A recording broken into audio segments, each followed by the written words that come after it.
विधायक रोहित पवार ने राजौरा हत्या मामले में पुलिस पर लापता युवती के परिजनों से जबरन कबूलनामा लेने और एक आदिवासी व्यक्ति को झूठे मामले में फंसाने का आरोप लगाया है। उन्होंने दोषी पुलिसकर्मियों की बर्खास्तगी की मांग करते हुए कहा कि मुख्यमंत्री एवं गृह मंत्री देवेंद्र फडणवीस की व्यस्तता के कारण गृह विभाग किसी सक्षम व्यक्ति को सौंपा जाना चाहिए ताकि कानून व्यवस्था बेहतर हो सके। आइए सुनते हैं उनका विस्तृत बयान। मध्य प्रदेश या राज्यामध्ये नजीकच्या एका गावामध्ये म्हणजे इथून 100 किलोमीटर असणाऱ्या गावामध्ये एका वडिलाली आपली मुलगी ही बेपत्ता झाली अशी कंप्लेंट पोलीस स्टेशनमध्ये मध्य प्रदेशमध्ये दिली होती। मग तिथं पोलीस आपले गेले, महाराष्ट्रातले, त्या वडिलाला धरलं, भावाला धरलं, मग जळगाव जामोदमध्ये त्यांना या ठिकाणी आणण्यात आलं आणि आणल्यानंतर आम्हाला जे कळालं इथं असणाऱ्या लोकांकडनं आणि काही व्हिडिओ आम्ही जे बघितले नातलगाचे त्यांच्या मित्रपरिवारांचे, त्याच्यामध्ये असं सांगण्यात आलं की त्यांना उलटं टांगलं, त्यांना मारण्यात आलं, त्यांना बेदम मारल्यानंतर त्यांच्याकडे वधून घेतलं की त्यांची जी मुलगी मिसिंग आहे आणि इथं जे शव सापडले, जी बॉडी सापडली, ज्या महिलेचा मृत्यू झाला तीच आहे, तिला आम्ही मारलं आणि इथं महाराष्ट्रामध्ये या तालुक्यात आणून तिथं टाकलं असं त्यांच्याकडनं वधवून घेतलं। वधवून घेतल्यानंतर स्पीडीली पोलिसांकडनं तिथं कारवाई झाली। त्या दोघांना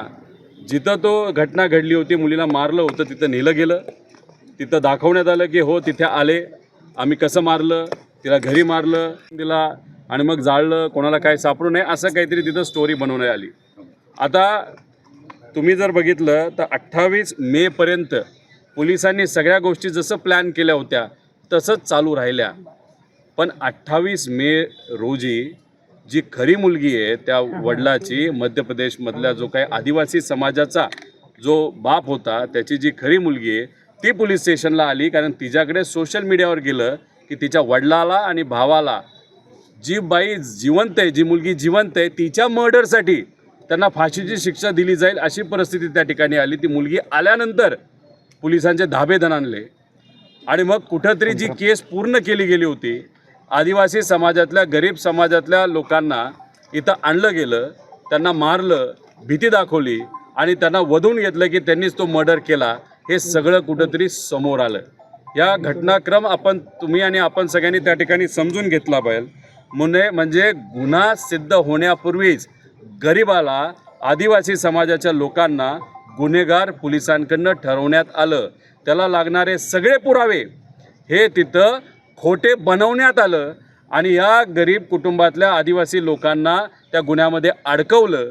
आणि मग हे जी काही प्रक्रिया आपल्या या महाराष्ट्रामध्ये त्या ठिकाणी झाली ती अतिशय दुर्दैवी आहे। त्याचं कारण एक पिक्चर तुम्ही आणि आपण सगळ्यांनी बघितला असेल, जय भीम नावाचा, हा जर कोणी बघितला नसेल तर तुम्ही बघा। ह्या घटना बऱ्याच राज्यांमध्ये होतात आणि खऱ्या घटनांवर बनवलेला पिक्चर हुबेहूब तशीच गोष्ट आपल्या महाराष्ट्रामध्ये जर होत असेल तर उद्या जाऊन आम्ही लोकांसाठी त्या ठिकाणी लढतो, सामान्य लोक त्यासाठी लढत असतात, आंदोलन करत असतात आणि मग या लोकांना खोटे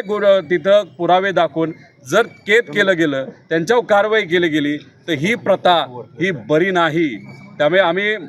इथं पोलीस स्टेशनला आल्यानंतर IG साहेबांशी बोललो, SP साहेबांशी बोललो आणि हा जो आदिवासी समाजावर, गरीब लोकांवर दबाव टाकून जे सगळे काही पुरावे बनवले जातात, त्यांना जेलमध्ये टाकलं जातं, या सगळ्यावर खोलात चर्चा होणं, तपास होणं हे अतिशय महत्त्वाचं आहे। याच्यात जे कोणी जबाबदार आहेत त्यांच्यावर पूर्णपणे कारवाई झाली पाहिजे, त्यांना पोलीस डिपार्टमेंटमध्ये ठेवलं नाही गेलं पाहिजे अशी आमच्या सगळ्यांची मागणी आहे। त्याच्याचबरोबर अनेक इतर काही विषय जे आपल्याला आमचे सपकाळ साहेब असतील आणि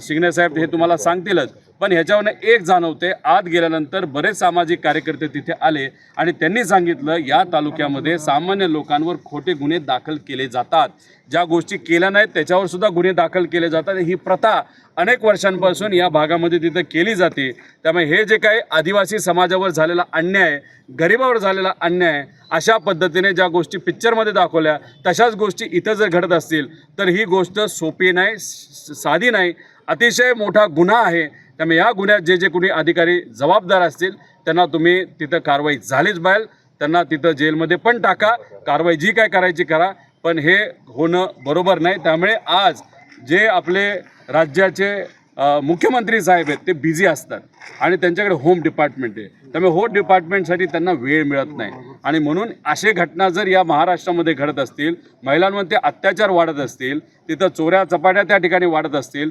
भोंदूगिरी जर मोठ्या प्रमाणात वाढत असेल, तर मला असं वाटतं त्यांचं डिपार्टमेंटची जबाबदारी दुसऱ्या कुठल्या तरी नेत्यांना दिलं जास्त महत्त्वाचं आहे, जेणेकरून होम डिपार्टमेंटकडे थोडंसं लक्ष दिलं जाईल आणि या घटना घडण्यापासून कुठंतरी या महाराष्ट्रामध्ये ब्रेक लागेल असं आमच्या सगळ्यांचं त्यात मत आहे. आदिवासी समाजाला ॲट्रॉसिटी हा संरक्षण कायदा आहे.